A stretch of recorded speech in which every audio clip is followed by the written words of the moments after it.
Hello and welcome to the Jers TV for tonight's preview show. It is Celtic versus Rangers tomorrow at Parkhead, and today we're going to be looking at the predicted lineups. We've got three lineups that we will show you: one from myself and two from a couple of other members of the Jers TV team. And I am delighted to be joined by Gordy. How you doing, mate? Nervous? Nervous? I know. Nervous, yeah. Always Yeah. feel like I was just thinking a line for a TV show like nervous, anxious, worried. I always feel this before a football game. I'm always like an advert for Tomasipan.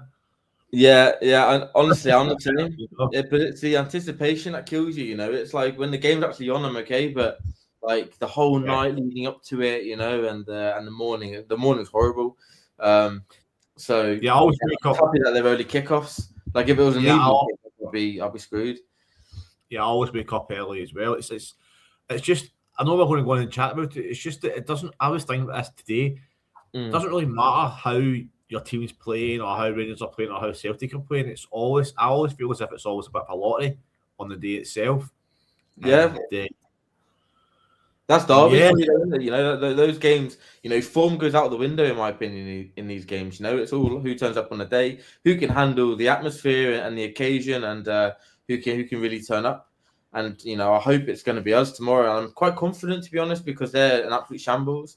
But it's just typical that, we're going to be playing them and they might end up turning up for once. So I hope not. But it's a massive game because if you look at the two previous massive games that we've had so far, the League Cup semi-final and the game against Hearts under Danny Vola, hasn't gone our way. It hasn't gone to plan, and there's been some question marks about the team selection that the team that Danny's picked. So it'll be interesting to see who he does choose, and I hope he gets it right because tomorrow's massive. If we win, we go level on points for them. But it's not just about going level on points; it's about how the second half of the season then starts. We start on a high, they start on a low, and it's putting that pressure on them. Because they're already in a bad way, and the fans are all over the shop. They can't stand the situation they're in. Try being in our shoes for the last decade and a bit. But we need to put a foot on the throats now and really go for them. And tomorrow is the perfect opportunity. So I'll just go through I'll go through my predicted 11, and you can let me know what you think, Gordy, mate. So I've gone Butland in goal. I've gone for the 3-4-2-1. I feel like he's going to want to match their sort of back three. And I feel like in big games, this is sort of the formation that he likes to play because it gives us a bit more solidity. Because at the end of the day, we haven't really got the fullbacks to be playing for at the back because, Magoma for me is better as a wing back rather than a left back. So I think he will go with this formation. So I've gone with Butland in goal.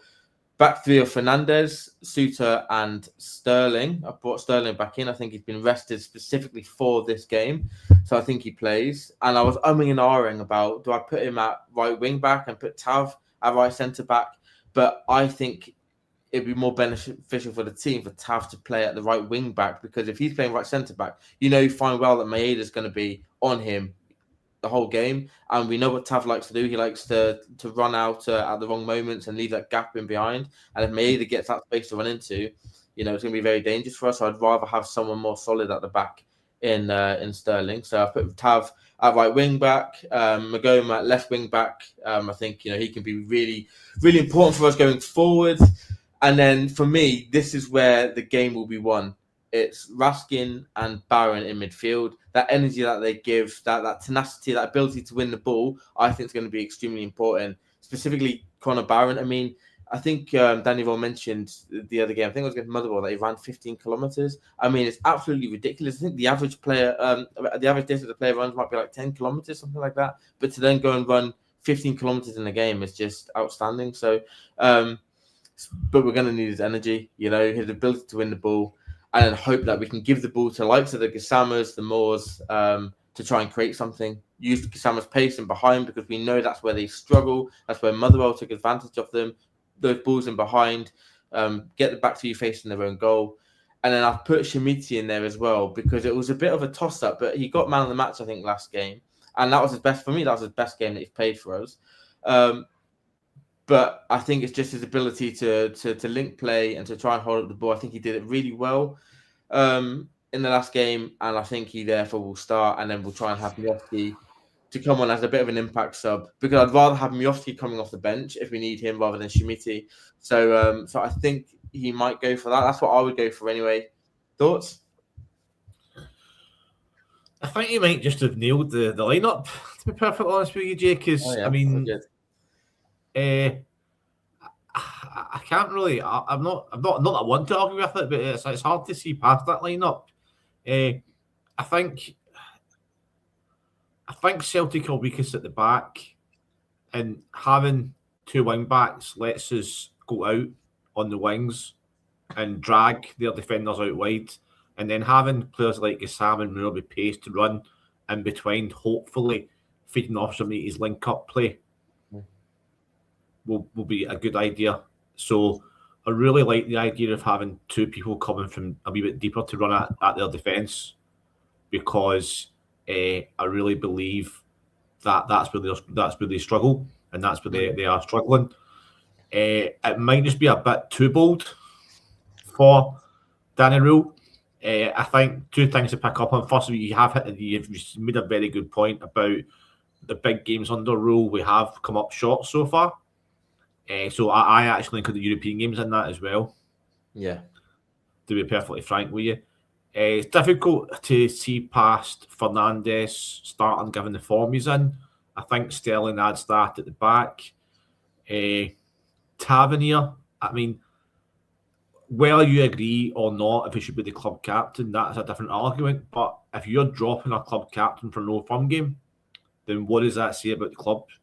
Like, so I can't see a situation where Tav doesn't play, and because he's got a good goal scoring record against him as well. So yeah, and I think having the three at the back allows Magoma and Tavernier to get further up the pitch as well without sacrificing the defensive play.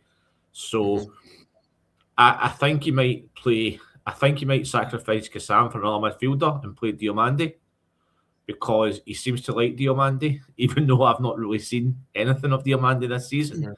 He might just play it a little bit safer and play Diomande in the middle with Raskin and Barron, maybe a tiny bit further forward, and then play Mikey Moore with kind of free rein in the top section, playing off Shoniti. So that's the only kind of difference I can see. And it's not through choice. It's just. I'm not saying it's a better. I would say that he's more likely to pick Diomande for some reason. I can't understand it personally, but he seems to play Diomande week in, week out. So that's the only difference I would see. And then what that might allow is for Gassam to come on in the second half and pose them more problems. So he might start with Diomande playing. I mean, he might start with Diomande playing where you put Gassam, maybe just in the centre, have in that position. But you'll find that he'll probably start off a little bit more defensively, and that's where I think he might leave Gassam on the bench. Yeah, and I think he could be right, because he has got the tendency to make that decision, and go for more of a solid player rather than a pacey player. And we've seen it before, and I feel like he did that with Asgard in the cup semi-final. But then I felt like there was no real pace on the pitch, and there was no outball for us to hit. And that is where Celtic are really poor at the minute. Is that pace and behind? And if we don't go with any pace in the team, if you put a Diomande in there, for example, you've got more, he's got pace, but then it's sort of only one option which they can try to nullify pretty quickly. So I would be worried if he didn't opt for the pace, because then the ball's going into feet every time, and I feel like that is what they want. They want us to put the ball into feet rather than going behind, and I feel like we need to utilize the space that they're going to leave. So, but I do think you're right, and I do feel like he might go down that route. I personally hope not, because I want to see Gassama play, because he's got that more pace, and you saw it again at midweek. Some of the runs that he was making. We need that. We need someone to get us up the pitch. To create that fear of life into the Celtic backline, so that they're pushed back more, because you've got someone who can run in behind. That's going to push them back a further 20 yards. If everything goes to feet, they're just going to push up, and they're going to try and squeeze the game in our half of the pitch. We won't be able to get out, and that is my worry. So we'll see what happens. But some comments here. Sorry, go on. Yeah. No, I was going to come in and say, like, Daniel Rule, he's once again come out and said we need to have a strong fast start. But every time he says that, he always seems to play as you said, a team with kind of less pace in it as well. So, I think he'll keep. I think he'll keep. I think he might keep Gassam or Mikey Moore on the bench, Mm. and let the game pan out, however it pans out, and then bring them on for the second half for the last 30 minutes. Yeah. I don't think. I just don't. I don't think he's adventurous enough to go with that lineup, even though it's from an attack. I mean, we've got to get on the front foot. If we get on the front foot against them, we could easily win. But if we sit back in the first 15, it just seems to be the pattern of from games that we only start playing when they take the lead. So that's the problem. That could be where the game is won or lost. You talk about games being won or lost, maybe first half, second half. For me, in an old firm, it could be the first 15 minutes because especially when you're going away from home, if they get a fast start and they go 1-0 up and the crowd gets behind them, it can be a very tough time for us as we've seen in recent seasons. But if we can go at them and they start to get nervous because we're winning the possession high up the pitch, Kasama's pressing, Moore's pressing, Raskin, Barron. And we're being really aggressive and winning the ball, their crowd's going to get frustrated. They're going to get nervous. And Danny Rule did an interview with Sky Sports. He talked about the team being nervous and wanting to exploit those nerves. We need to be able to exploit it rather than sit back and try and be solid and try and feel our way into the game. I think in this particular game we have to go at them from the start. Because there is going to be that nervousness there. They know that if they do a wrong pass, they can see the goal. They're going to be getting penalties, and we have to exploit that. So I really hope he does go for a bit more pacey front line. But for me, the most important player, and I'm glad we rested him midweek, will be Connor Barron because his legs and energy in midfield is going to be vital. And I hope that, and I think Tav will start. He did the press conference today, didn't he? So I think he will start. I just hope, and he's been off form for so much of this season. I hope it's not just an error that from Tav or someone like that to give them that momentum and that belief going into the game. If we can just cut all the mistakes. Like at the game against St Mirren, it was Tav's error that led to the corner which they scored from. Things like that. If we can just eliminate that from our game tomorrow, we can have the perfect game to get the perfect result. I mean, the second half of the season, I'm so excited after what happened on Tuesday night where we got the 3 points. They dropped points with 3 points behind them. Like I'm buzzing going into every day, looking at the transfer news, who we might sign, etc. The feel good factor's back, and that hasn't been there all season. We need to keep this going. Every time we feel like the feel-good factor's back, we have a bad result, like in the League Cup semi-final, like in the game against Hearts, right? But now we're starting to build something again. We need to finally get this big result because what it can do, it can just catapult us, onto the second half of the season and up the table. So it's super important. And we just, like I say, we have to not make any silly mistakes. But like Danny said as well, we also rely on a strong refereeing performance, and that's what worries me as well. What do you think about that, Gordy? Are you worried about the ref for the game, or are you not thinking about that? You like to go into it not thinking about that, to be perfectly honest, because I remember when I was, going to the games with my dad and my brother, and all we used to hear every weekend was conspiracies against Celtic, etc. And I kind of promised myself I would never go down that route.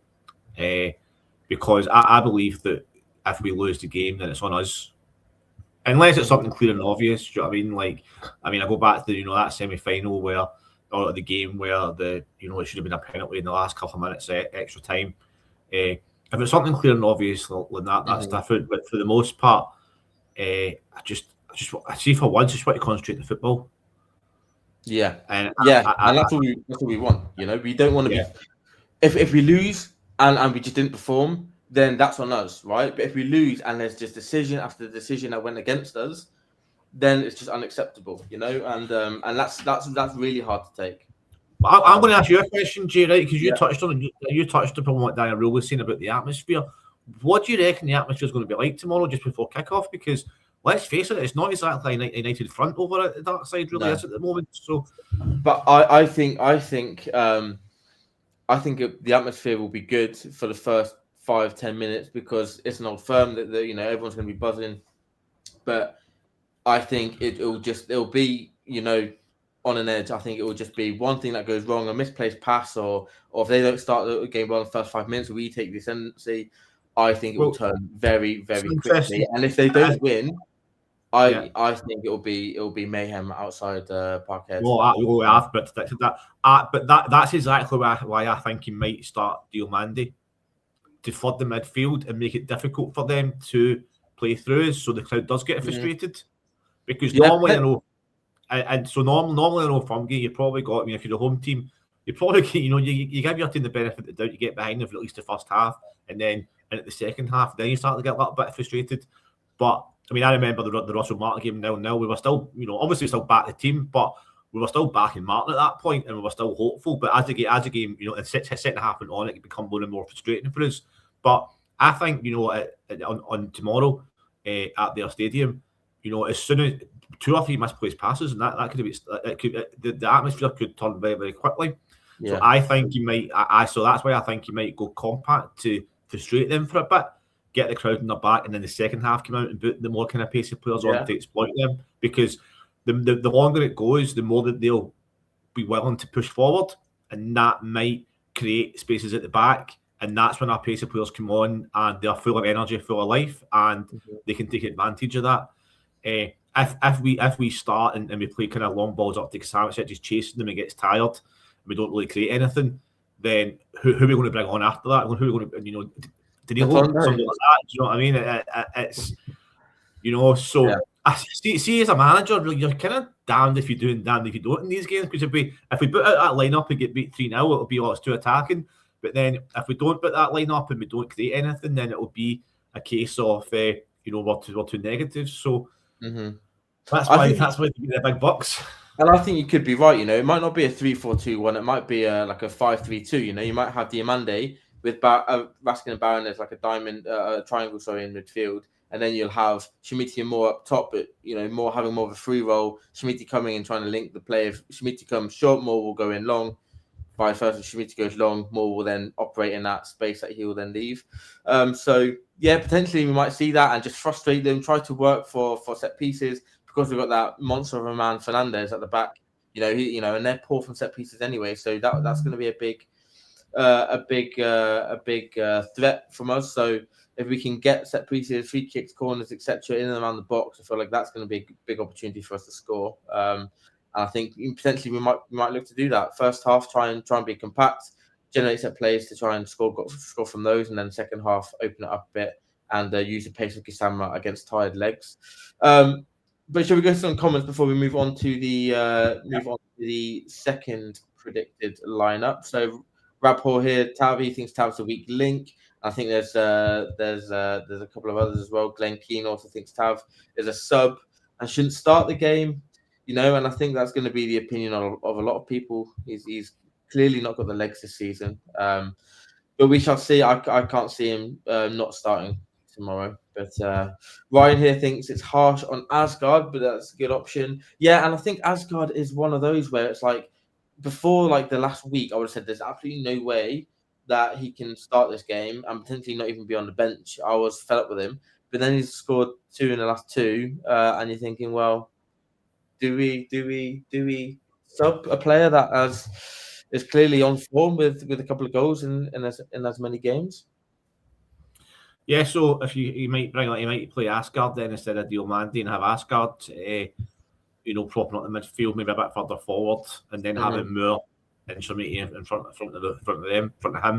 It's a difficult one. I would say I would certainly have Asgard in front of Diomande. Irrespective of the lineups, I would definitely have Asgard and then in front of Diomande. So I think you might actually find it's Asgard that plays and then he brings Gassam on, or he plays Gassam, and it's difficult though because Gassam's more of a kind of winger, and we've got Magoma or Tav out in either wings, so might get a little bit crowded out there. So it might be 2 through the middle with Sharmiti, and then but with Moore slightly behind them, or playing a free role. So that might mean that there's no space for Gassam on especially the starting lineup. So I think Ryan's right. I think Ryan's made a good point about Asgard. I would certainly have him in front of Diomande. It's just that Asgard get sent off in the previous All Firms Garage Challenge. Diomandis actually got formed for that as well. I think getting sent off as well. So yeah, Asgard maybe in there to start the game. Yeah, I would be nervous with Asgard because, like I say, he got sent off in the last game. Yeah, and in big games, the game seems to pass him by. I feel like he's much better playing against low blocks, and I feel like that's maybe what he's been brought in to do. Try and be that creative spark when we're struggling to break a team down. He hasn't really shown it yet, but like I say, 2 goals in the last 2. He's starting to get up to speed, and he knew himself that he's not been performing at his best, and there's still plenty more to come from him.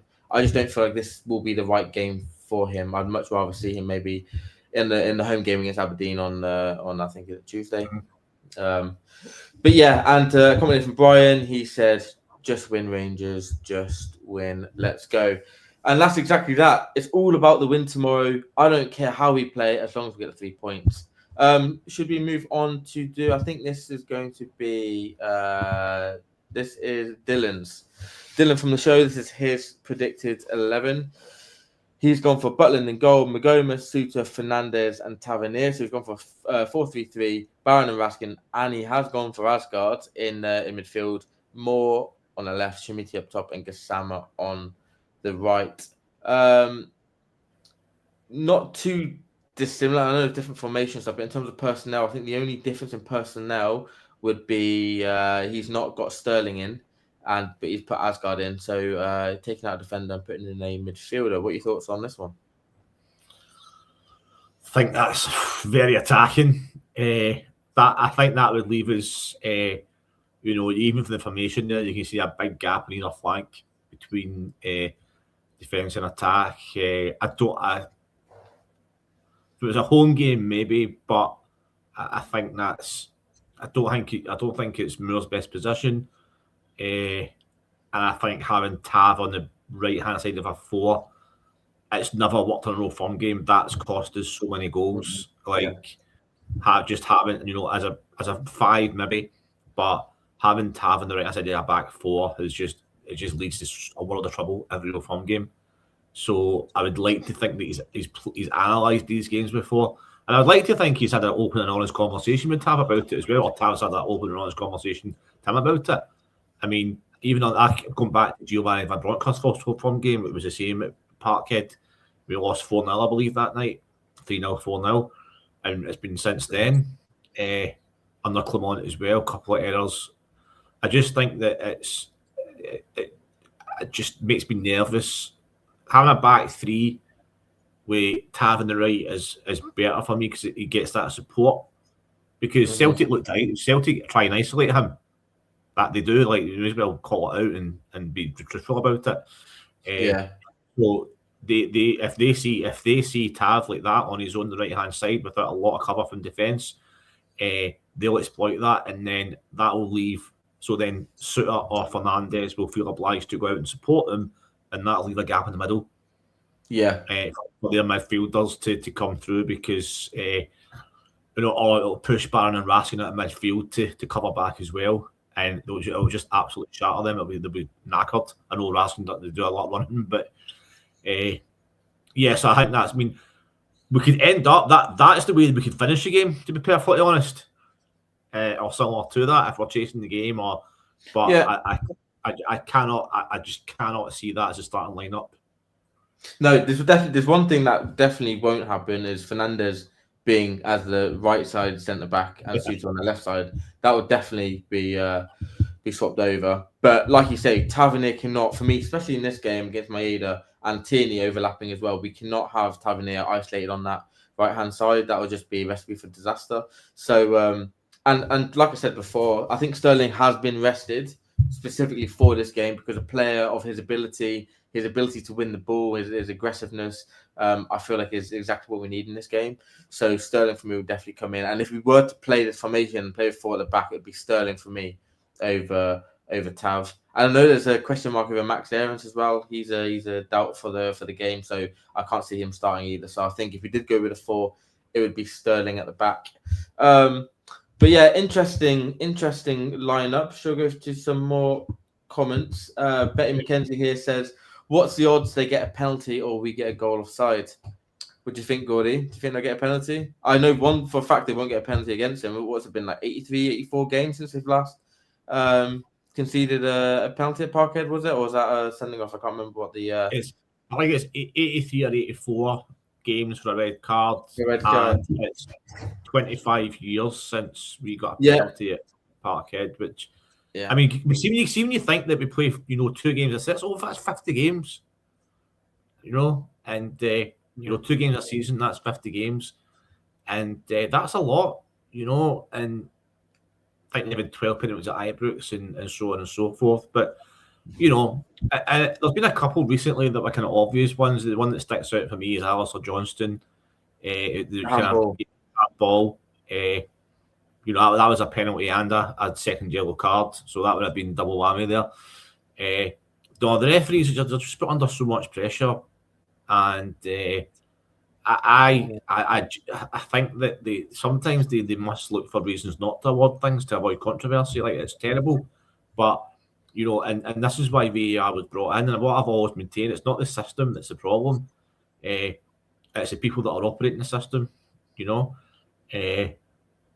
And it's the same people. So the same people that arrested 2 years ago are the VAR refs. So it's not like it's new people. So it's probably a different time, a different show to discuss what the answer is. But ultimately, we have to hope for a strong referee, and we have to hope that the people that are drawing the lines for the offsides aren't boss-eyed. I know. Imagine when you look back at the image of the Hearts game, it beggars belief, So, but what's crazy, Jay? Like, I was watching it with Simon in the studio, right? And literally a split second, as soon as we saw the replay, we both said that's onside. Yeah. Like, there wasn't any. It doesn't seem to me as if there was any argument over it. It was so obvious. At first, I always think to myself, right, they call offside, so it must be offside. And then I kind of look at the replay with kind of one hand over my eyes because it must be offside. But as soon as they seen it, I think it was the first clip. I looked really offside, and then they played the second angle, and as soon as that came on the screen, you see his white boot sticking out. Yeah. And it's not even for me. It's not even up for discussion. Straight away, I said we turned and I said that's a goal. I said that's the first clip, the first replay of it. I thought, oh no, that is actually, I don't know how he's offside. Didn't look offside at the time, but looking at that, he's offside. Then they showed the second clip, like the second replay of it with the other angle. And it's Finley's white boot is there. You can't not see that. So yeah, it's. But there's been and especially against Hearts this season, like how many incorrect decisions in those 2 games have cost us, 6 points easily. So yeah, I just hope come this time tomorrow we're talking about the football and not the referees. Because as you said, if we're not up for it and we get beat 2-0 and we play crap, then as much as it hurts and it's unacceptable, at least it's our fault. It's the players, it's on the players, it's on the manager's team selection. Yeah. And I can live with that, and we can work on that and criticise that and fix it, hopefully. But when you go out and give your all, you've got to hope that the refs are strong. You've just got to trust in their processes and they're following the rules. Yeah. So time will tell on that. Yeah, for sure. And like I said, I just hope that it's we're talking about the football and not anything else tomorrow afternoon. We've got another comment here from all the way in Spain, Alejandro Herrera, Vamos Glasgow Rangers. Cheers, mate. A new signing? Huh? Yeah. Is that a new signing? Yeah, hopefully we could do with someone. What do you make of? I don't want to read too much into this, and this is probably for a different show. But what do you make of the fact that Hearts and Celtic have both signed a player in the first couple of days of the window, and we are yet to do any business? Do you think that's a sign of things to come, or is it just a case of quality over speed? Don't worry too much about when the signings come in, but the fact that we are going to be working on signings. I think that if you make a signing, right, the day before the Old Firm game, and it's a big quality player, and it's a defender, that's going to throw Souters and Fernandes and Sterling's confidence out the window because they've got that, right, am I playing, am I not playing? And that might change their mindset before the game. Yeah. Or as a midfielder, then Barron, Raskin, or whoever. I think that it's deliberate. I think they will be signing soon, but I'm choosing to believe that they're not doing it before the Old Firm game, just because they don't want to upset the apple cart. If we're playing well, had a few wins on the bounce. Forget obviously you can't forget the Hearts game, but we have won a couple of games. They're on decent form. Asgard scoring goals from me has picked up a little bit. Our defence has been solid recently as well. So I think the dying rule is just for mentality and attitude wise, they're not bringing anybody in. But I think you can see business on Sunday or Monday.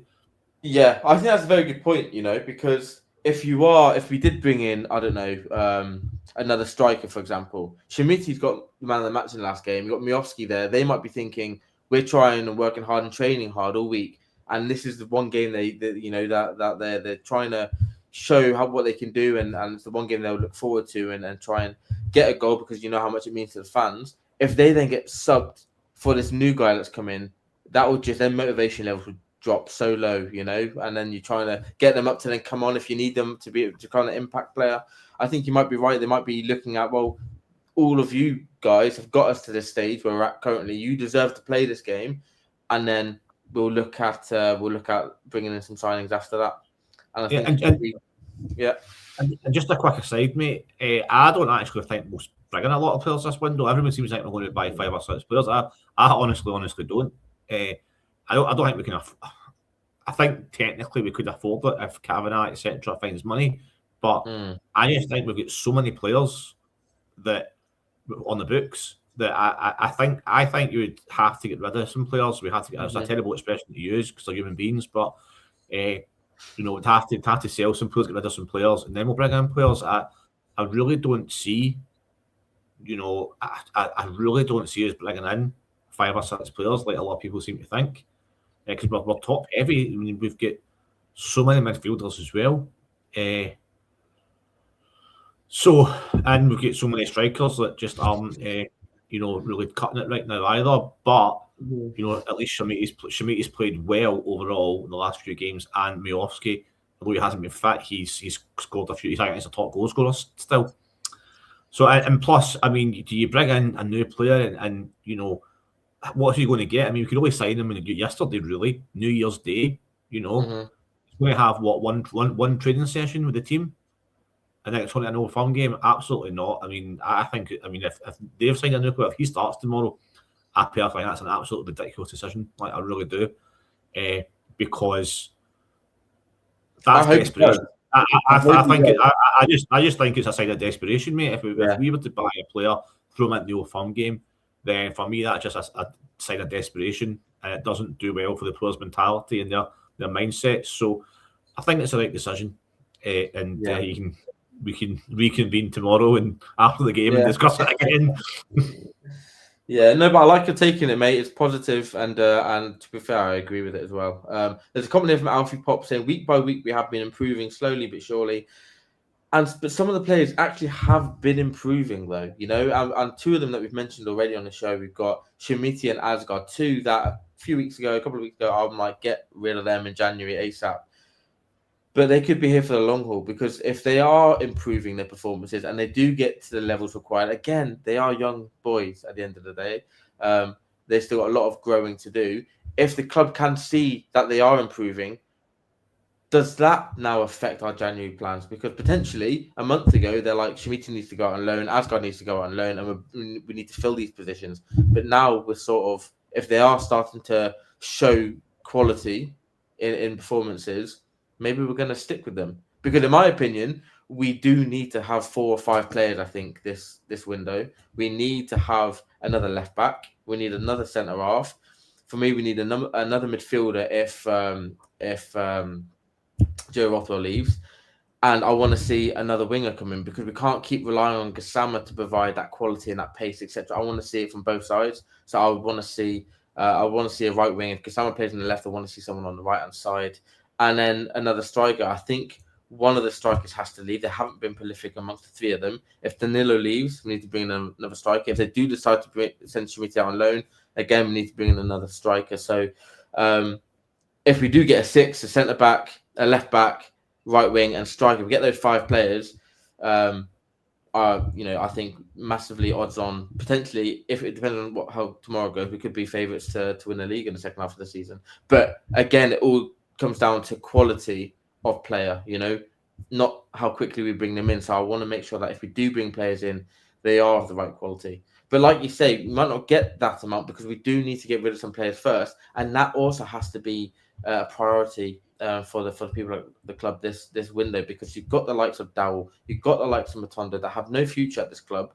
We need to sell them. We need to, or I think they were both into the last 6 months of the contract, so potentially you're not going to get anything for them. But just get them away. Get them out of the club, and get some new players in that can fill those positions. Because we're not playing them. I think they'll both probably be on the bench tomorrow, if because of a couple of injuries potentially. So, but we'll see. We'll see on that. Should we go on to our last lineup then? This is Lewis's lineup, and he has also gone for a 4-3-3. So he's gone Butland in goal, Suter and Fernandez as a centre half. Then you got Sterling. He's gone for Sterling at left back, Tav at right back, Raskin, Barron, Asgard as a midfield 3, Kusama and Moore as the wingers, and then Shimiti up top. So it's pretty similar to Dylan's. However, he's got Sterling at left back instead of Magoma, and he's swapped around the Suter and Fernandez positions. I think everything else, and Moore and Kusama's swapped around as well. But I think everything else is the same. Would you start Sterling at left back? No, I think I'm not. Jaden McGowan, it's been a funny one with him because I can't really remember him doing anything spectacularly well in a game, but at the same time, I can't really remember him doing any mistakes or anything like that either. He seems to be just getting through the games, and sometimes for a left back, that's what you want, Mm-hmm. So I think Magoma. I think Daniel Rose actually been quite complimentary of Magoma's play recently as well. So I don't think. I think the debate for Sterling. Okay, I think he definitely plays tomorrow. I think the debate is whether he plays at right centre back or right back. I do think he'll go for safety tomorrow to start off with at least.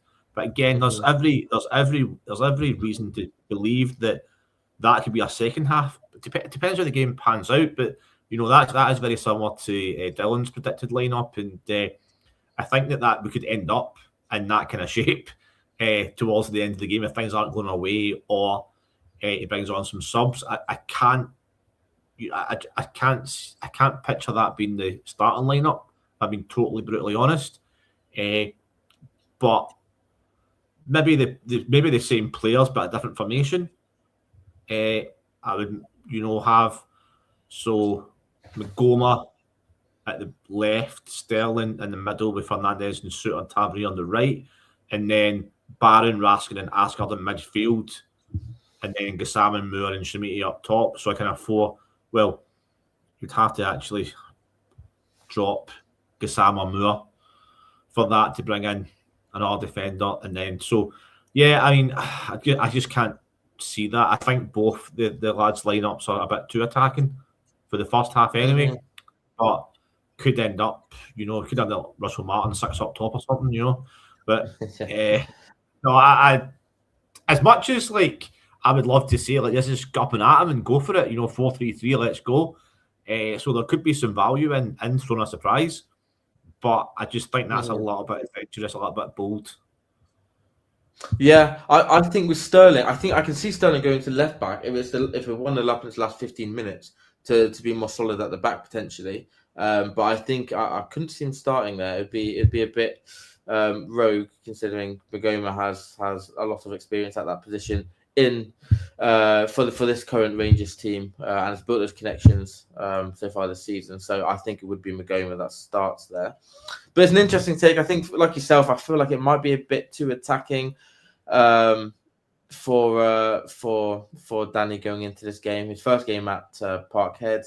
I can see him being a bit more reserved and trying to be solid at the back, but then try and break quick when we do get forward. Some comments then from Alfie Pops. As long as our 11 give it everything, I'm confident. And I think that's it. It's about turning up on the day. We can look at Celtic and say they've lost 5 of the last 7, and they've been really poor. Been played off the park in midweek. I watched them against Dundee United. I mean, when they played Dundee United, I thought Dundee United were disgraced in that first half, and Celtic could have been 4 or 5 up. But the second half, when Dundee United decided to turn up, Celtic looked awful, right? So if we turn up from the off, we can really get at this team, and we can get the 3 points. But they have to give it their all. We can't have players hiding when the going gets tough, and that's the worry with the likes of Asgard. When the going does get tough, he seems to go missing. So we need players on the pitch that are going to roll their sleeves up and get stuck in and give it their everything, because that's what the fans want. That's the most important thing to the fans. As long as we can see that you're giving it everything. And Danny Ross said this about his conversation with Schmidt, work hard, and then things will happen for you. You work hard, the fans see you working hard, then they'll be up behind you all the way, So it's about giving it everything. And are you confident, Gordy, that this team will give it everything tomorrow? Well, I was actually going to just go through a couple of players. So I think that Raskin and Barron will, yeah. I think for all of these detractors, I think Tav will. I think Suter would. I think Fernandez would. I think Sterling would. I do have a question mark over Aarons and Magoma, if I'm being perfectly honest, because they're here for the short term, and Aarons has already said he doesn't like playing pressure games. Ask up front, Gassam, if he starts, he doesn't have a good first 10 minutes, but will he then give up for the rest of the game? So that's a risk. That's a risk of playing Gassam in the first half, or starting with Gassam, because if things don't go his way the first kind of 10-15 minutes, will he retreat into himself and we miss an outball for the rest of the game? Is that why he keeps Gassam on as an impact player, so he comes on and he's fresh later on? I think Mikey Moore 3 months ago probably wouldn't, but I think he will now. Question mark, I've got to be honest, question mark over Schmidt up front, but I think he deserves it the way he's played. And quite frankly, I think, if we get a good ball into the box tomorrow, me and you could probably score against a Celtic defence. Never mind an £8 million player. A question mark over Asgard in midfield.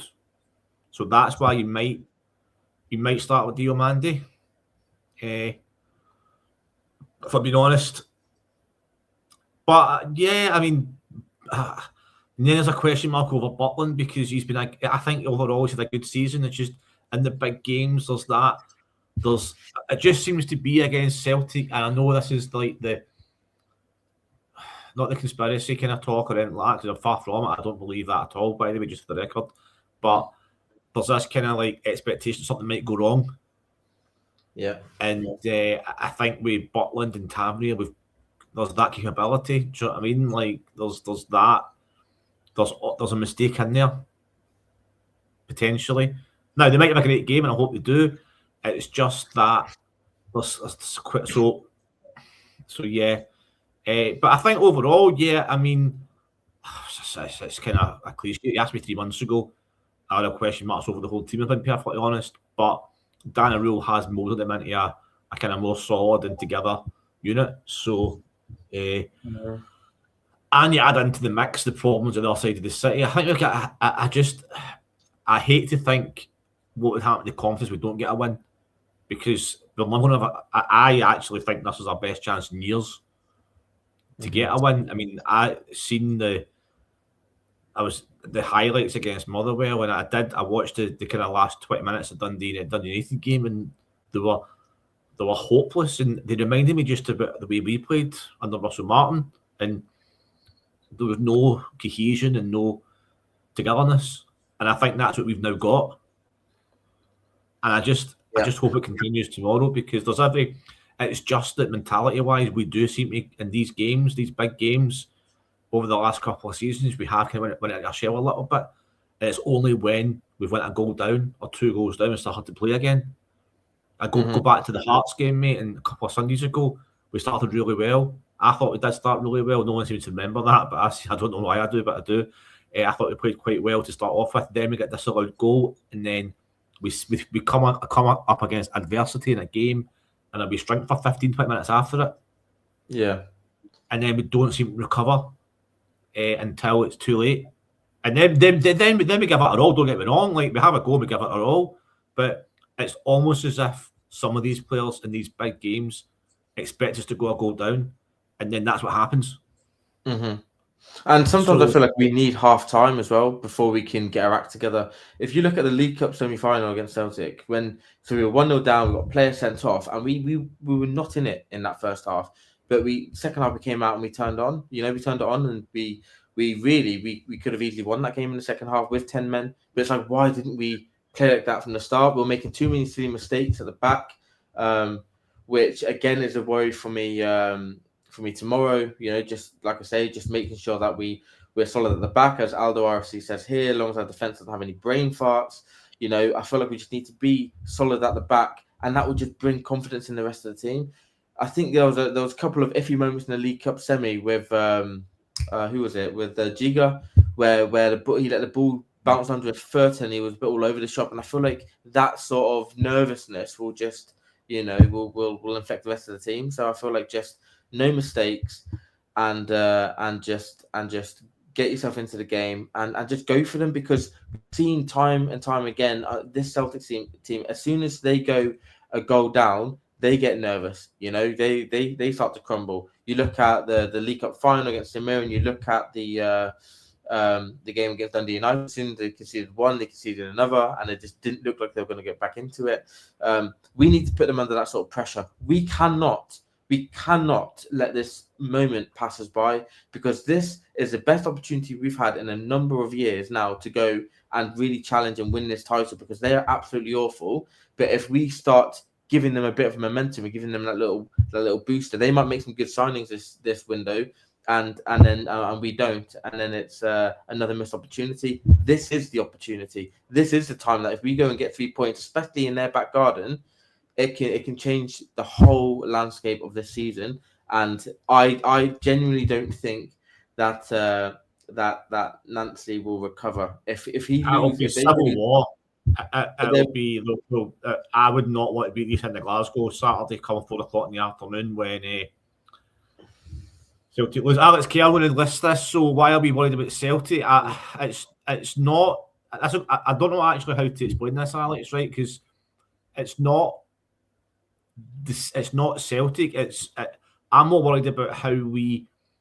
It's the game. It's the, how can I phrase this? Do you help me out here? It's the occasion. The occasion. It's the occasion. Yeah. I'm more. It's the occasion for these players, because they in these big games. Even though I think that we could go out and win 3 or 4-0 tomorrow, I genuinely believe that if we got off to a good start. It's just that on these big games, sometimes some of the players, the occasion gets to them and they retreat, and something happens to the mentality, and it's only when they then face adversity that's when they come out their shell again. So it's not. I think if we master the occasion tomorrow, then we win the game comfortably. So I don't know if that makes any sense, because the team that makes the occasion, but I just think if we can, I think the only team that can cause us problems tomorrow is ourselves. Yeah. I don't know if that makes any sense. It sounds good in my head, but I don't know if it makes any sense. But I feel the same way though. I feel like I am not worried about Celtic. I'm worried about us. I'm worried about us messing it up. I'm worried about us not turning up. I'm worried about defensive errors at the back. I'm worried about James Tav giving away silly balls for them to counter on, and be able to go through on goal and get that goal they need to lift the crowd and to build that momentum in the game. I'm worried about the things that we do that's going to help them, because if we turn up and we don't make any mistakes, if we turn up and we're solid at the back, I feel like we've got more than enough quality to score goals against this poor Celtic side, right? But I worry that we're not going to turn up for it, and we can't afford another missed opportunity. Too many times this season we've not won the big games. This is the biggest of big games, right? This season, this is the biggest. Hearts the other week as the biggest. this is now even bigger than that game, right? We have to go and we have to get the 3 points. We have to, make up for that loss against Hearts, because they're at home to Livy, by the way. After we play, we could, we don't win. I don't want to sound negative, right? But if we don't win, we're back to 6 points behind them, and I guarantee Hearts will beat Livy on Saturday afternoon, and we'll be 9 points behind the top of the table. And there's a different feel, completely different feel about the January and the January transfer window, etc. But if we win that game, again, I think Hearts will beat Livy, so we'll stay 6 points behind them. But we've played both teams twice, and moving into sort of, I don't want to look too far into the future, but if we win that game and we go 11 points to Celtic, the next 2 times we play these teams are both at our place. We could really win the league in the next round of fixtures before the splits, because if we play them both at our place and we manage to win both of those games, I see Hearts dropping more points than us in the second half of the season. I see Celtic dropping more points than us in the second half of the season. But we have to make a statement tomorrow, and there's no better place to make a statement than at Parkhead. So we absolutely have to win. And just to continue on from Alex Kelly's comment here, the Nonce just had a meltdown in front of the national press. His team has lost 5 out of 7 games. They can't keep a clean sheet. Rangers are the form team in Scotland. What did you make of the meltdown? Did you see his interview with No, I've had one of these days where I've done nothing, but I've been so busy at the same time. So it's one of these kind of weird games. So I've seen quotes here and there, and I think he said that, I don't know, I try not to concern myself. I know it's a cliche, but I try not to concern myself too much with what they're thinking. But I just think that it was the same for our squad against Celtic at Ibrox. It's like there was a lot of disharmony in the dressing room, but when it's a low form game at home, you kind of throw that out the window as well, because you just want to give your best performance no matter who the manager is, etc. So there are some variables that come into play tomorrow. It's just as we've both said, I'm not worried about Celtic at all. I'm worried about the occasion, and that's what I'm worried about. And I think that if Rangers win tomorrow, it'll be a civil war, and he'll be sacked by 5 o'clock on Saturday.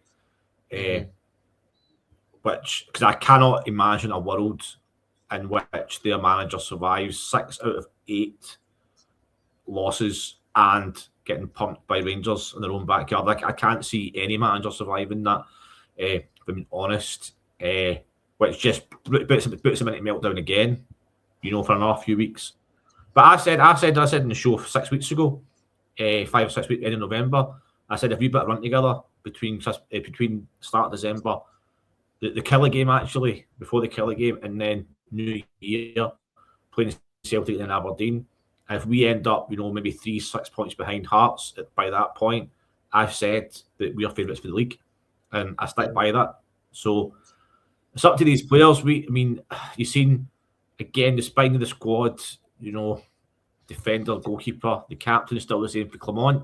Clement came in, did really well for the first 6 months, steadied the ship, got us to even better position than Daniel Rose got us to so far.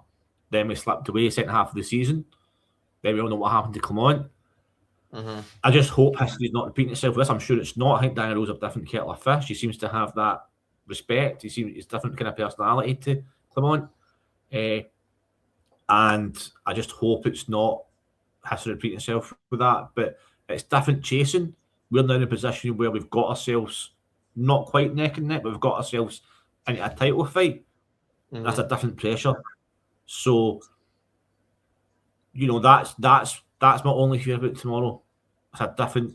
The players have to deal with being the favourites or having the expectation opening a title fight, and most of these players haven't had that experience before. No.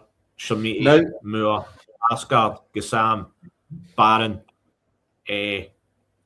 Fernandez, Magoma.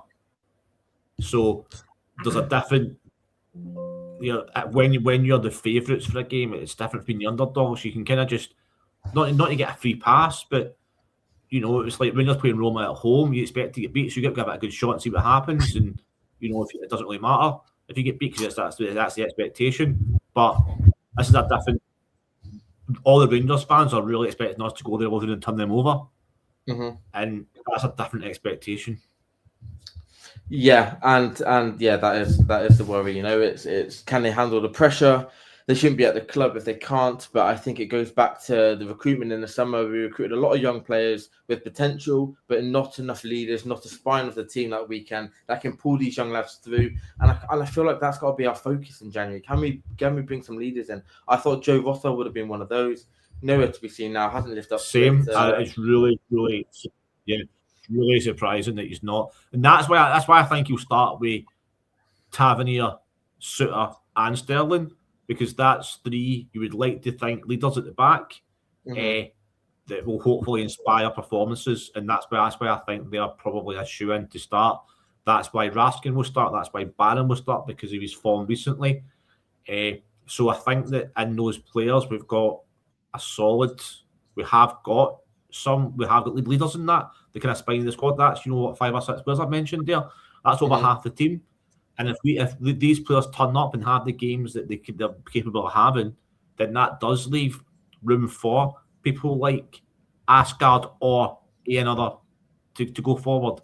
It gives Mikey Moore license, not chasing back all the time. It gives these players license to attack, because you don't really have to have Mikey Moore, being the inspirational figure on the park. You just want to give him the ball and say run at the defence.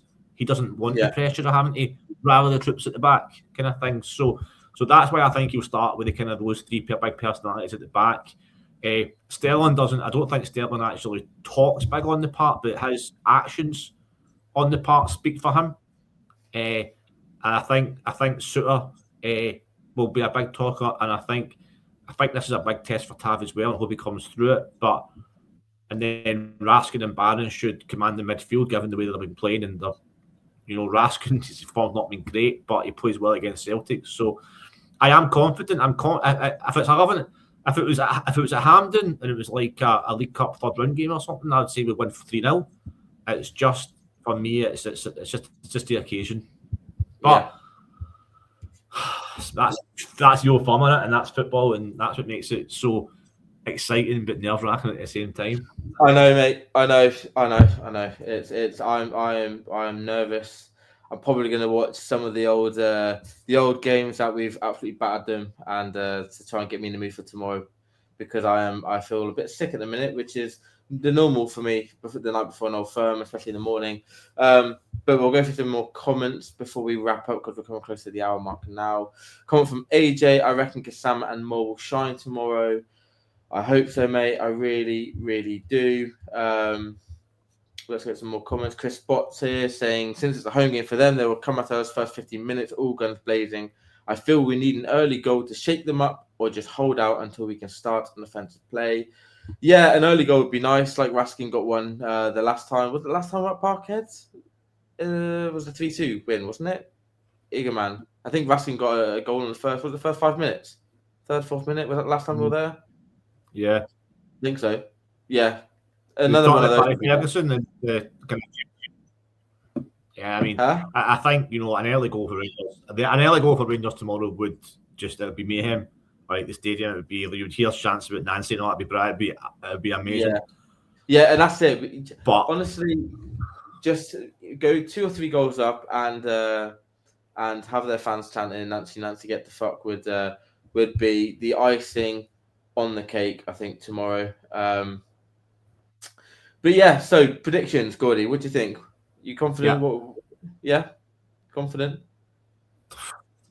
5-4 Rangers. 5-4. It's so. I mean, I did actually predict the score on Tuesday night against St Mirren, and the website piece I said 2-1 to Rangers. I don't know. Like I've got this horrible sinking feeling that it might end up being a replica of the Russell Martin game tomorrow. Yeah. Like both teams. I honestly don't know. Okay. My heart obviously says 2-0 Rangers. Let's go. Yeah. Okay. Yeah, and you mentioned a comment about the Russell Martin. When we drew 0-0 with them, I think we drew the first 3 games, so they had I can't remember where they were, but they were like 3 or 4 points above us. And at the time, I said that 0-0, it was a terrible game. Both teams are terrible, but they would have been buzzing with that 0-0. Do you think tomorrow, if the same happened tomorrow, do you think it's a better point for us or for them? Do you think it's a better point for us? A 0-0.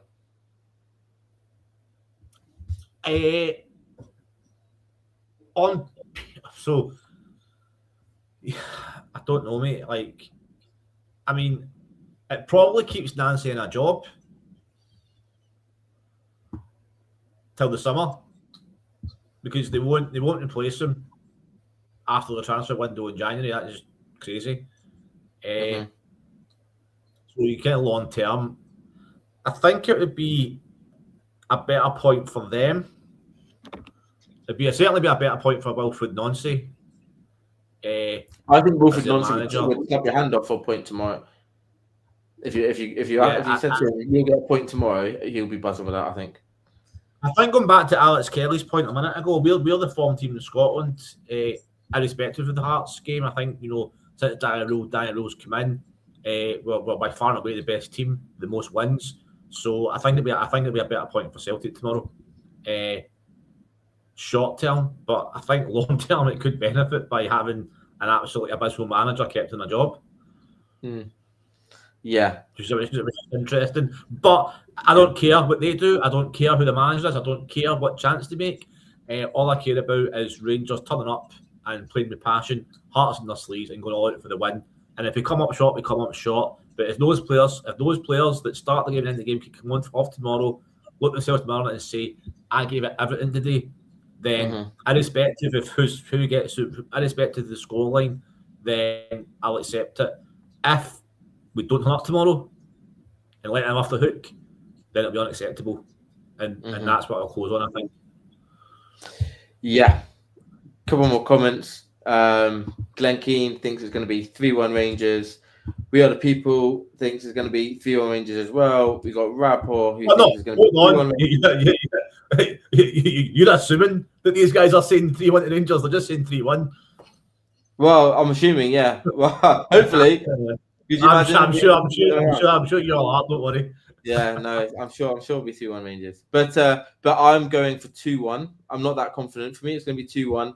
I'm going for I think Maeda will probably score for them. And for us, I'm going for Big Fernandez again. 4 goals now for him. I sometimes I worry about him in terms of his ability on the ball, but his threat in the opposition box is phenomenal. So going for him to score, and I'm going for Gassama on the break when they're chasing the game, trying to get back into it. He'll score another as well. So 2-1 from me. I think we'll wrap up there, mate. To be honest, we've just gone over the hour mark, and we've got a long old day ahead of us tomorrow. So we need to get our beauty sleep and prepare for it. So thank you all for joining. It's been an absolute pleasure. Thank you for everyone getting involved in the comments. We really, really appreciate it. Gordy, have you got anything else to add before we officially wrap up? Not just wherever you are, support the team with pride, and let's hope that the players in the park replicate the passion and commitment the supporters have got. I'm sure they will. Yeah, absolutely well said. So thank you all for joining. Please like, share, and subscribe to the channel. We much appreciate it. And let's fingers crossed that we get the good result tomorrow and we get the 3 points and we go level on points with them lot. We'll see you next time. It is bye for now.